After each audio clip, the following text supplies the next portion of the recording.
और बड़े प्रेम थे, बड़े चावते रसोई तैयार की और चारों साधुओं को पावड़े बिछा दिए और आसन पर बिठाल के भोजन करा दिया। जब चारों महात्मा भोजन कर गए तो देवी रो करके और अपना छिपा पाप बोलने लगी। उस देवी ने कहा कि महाराज भोजन, बोले देवी बड़ा सुंदर भोजन बनाया। उन साधुओं ने कहा, पर देवी बोली महाराज हमसे तो बड़ा अपराध हो गया, क्योंकि हमारे हाथ का तो कोई जल भी नहीं पीता और आप लोगों ने हमारे हाथ का भोजन कर लिया। महाराज ये भले जात से ब्राह्मण हैं, पर जबरदस्ती बलात् हठ पूर्वक मैं जाति की वैश्या हूँ, मेरे प्रेम में पगे हुए ये मुझे अपने घर में रखे हुए हैं, मैं जाति की वैश्या हूँ। महाराज मैंने धोखे से भूल से आपको अपने हाथ से भोजन करा दिया। अब भगवान के उन साधुओं के चरणों में रोती वैश्या बोली, महाराज जो श्राप मुझे देना सो दे देना, मुझे पता है मेरी दुर्गति होनी है, मेरी दुर्दशा होनी है, पर क्षमा चाहती हूं। ऐसा कोई उपाय बताएं मेरे साधु ब्राह्मण कि मेरे ब्राह्मण की अधोगति ना हो। इस बार तो इसने अपना धर्म बिगाड़ दिया, अब कोई ब्राह्मण ऐसी गति में ना जाए, ऐसी मैं आपसे प्रार्थना करती हूं। इसलिए मेरे ब्राह्मण की गति सुधर जाए, मेरी गति चाहे जो भी हो, चाहे जो भी हो। ये परोपकार देखा, देखना साधुओं का स्वभाव बदल गया।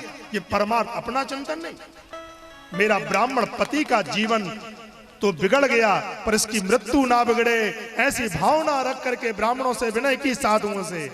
साधुओं ने कहा देवी रो मत, एक काम करना, ये तेरे जो गर्भ में बालक पल रहा है ना, इस पुत्र का नाम वस्तु नारायण रख देना, मामला फिट हो जाएगा। युक्ति बता गए, और साधु केवल युक्ति तो बताते हैं महाराज, और बड़े प्रेम थे। जब उस सबसे छोटी संतान का जन्म हुआ तो उसका नाम नारायण रख दिया, और इनको बड़ा प्रेम हो गया नारायण से, बड़ा प्रेम। सोते उठते बैठते जागते खाते पीते हर समय नारायण नारायण पुकारा करते थे। एक दिन अचानक बीमार पड़ गए और इतनी कठिन बीमारी आई कि उठ नहीं सकते थे, और उसी समय पर वो नारायण बालक को खेल रहा था और ये बड़े प्रेम से पुकारने लगे, नारायण मुझे जल दो, नारायण मुझे जल दो। ये खेलने वाला बालक तो नहीं आया, वो नारायण आ गया। कौन सा नारायण? जो सारे संसार का कल्याण करता है। इसलिए समाज में नाम भी रखो तो अपने बेटों के, अपनी बेटियों के थोड़े अच्छे नाम रखो, भले नाम रखो, देवी देवताओं से उनका संबंध बन जाए। अगर व्यवस्था बसो, प्रमाद बसो, जोर जबरदस्ती में भी अकारण ही नाम ले ले तो कम से कम बेड़ा पार तो हो जाए। अब आजकल कैसे बेड़ा पार होगा, क्योंकि चिंटू मिंटू बंटी तो नाम रखते हैं, अब तो घंटी बजने वाली है, कल्याण कहां से होगा। अब यहां पर यम के दूत आ गए, भगवान विष्णु के पार्षद आ गए, अजामिल को लेने। दोनों में विवाद हुआ। जब दोनों में विवाद हुआ तो उसी समय और प्यारे सज्जनों कान कुब्जा तुझे सृष्ट तो दासी पत्रियजा नामना नष्ट सदाचारो यदि संसर्ग दूषिता। उन पार्षदों ने कहा कि सारे जीवन भले पाप कमाया है, पर मरते काल, मरते समय इसने प्यारे गोविंद का नाम लिया है। और वेद कहता है कि जन्म जन्म मुनि जतन कराही, पयंत राम कहियावत नाही। भगवान का नाम अंत में जीव के मुख पर नहीं आओ। जीव का अगर एक बार अंतिम क्षणों में प्यारे परमात्मा का नाम जिह्वा पर आ जाए तो उस जीवात्मा का बेड़ा पार हो जाए। पार्षदों ने उसके शरीर को लिया, दिव्य रूप बनाया, और पापी अजामिल सदेह विमान पर बैठ के भगवान के परम धाम को चले गए। और इसी छठवें स्कंद में वृत्रासुर का, देवासुर संग्राम का, चित्रकेतु महाराज का ये कथा प्रसंग इसी छठवें स्कंद में लिखा है, जो 19 अध्याय है। अब चलते हैं हम 7वें स्कंद की ओर।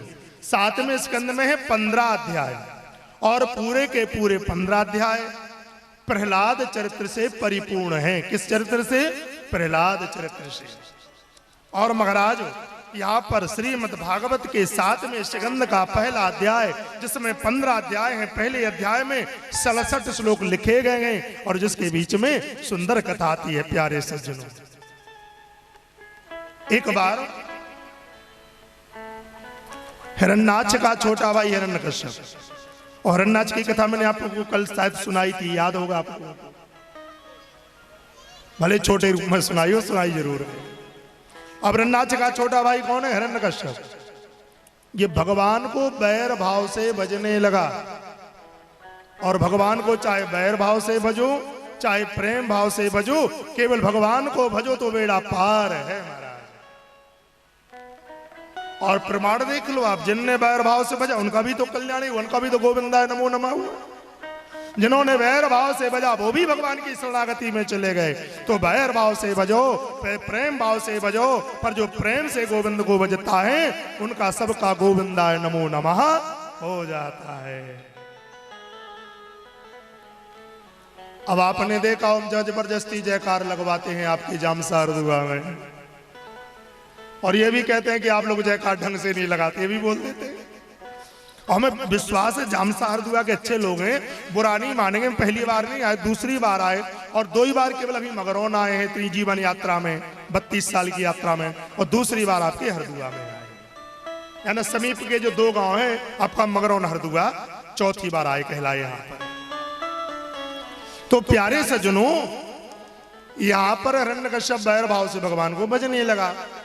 अब एक दिन ब्रह्मा जी का वरदान मांगने की कामना से जंगल में चला गया, और जब जंगल में पहुंचा तो देवताओं के स्वामी इंद्र को चिंता व्याप गई।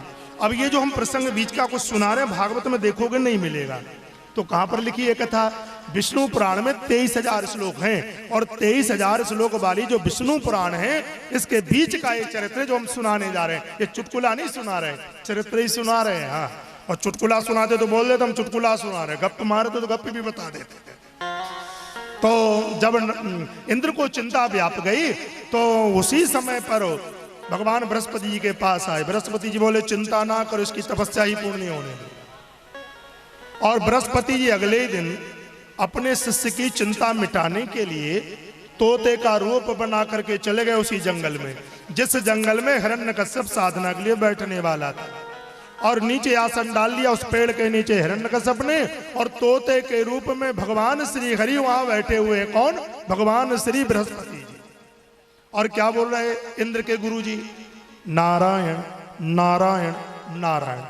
अब हिरण्यकश्यप को तो इतना बैर था नारायण के नाम से, ना कोई ले सकता, ना कोई बोल सकता, और ना कानों से नारायण सुन सकता। कुछ होते हिरण्यकश्यप जैसे लोग, ना तो भगवान का नाम स्वयं लेते हैं, ना किसी को लेने देते हैं। नारायण नाम पड़ा, ऊपर देखा पक्षी तालियां बजाई 2-4 बार, वो उड़ गया, और उड़ने के बाद फिर उससे उधर आ गया।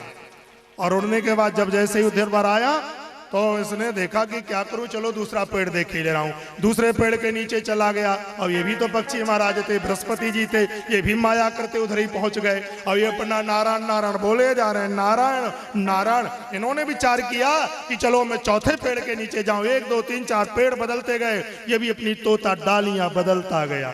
सांझ हो गई, विचार करने लगे बैरी का नाम कानों में जा रहा है, और मैं ब्रह्मा जी की साधना में बैठ रहा हूं, ये तो हमारे लिए अपशकुन हो गया। शत्रु का नाम कान में चला गया कि अपशकुन हो गया।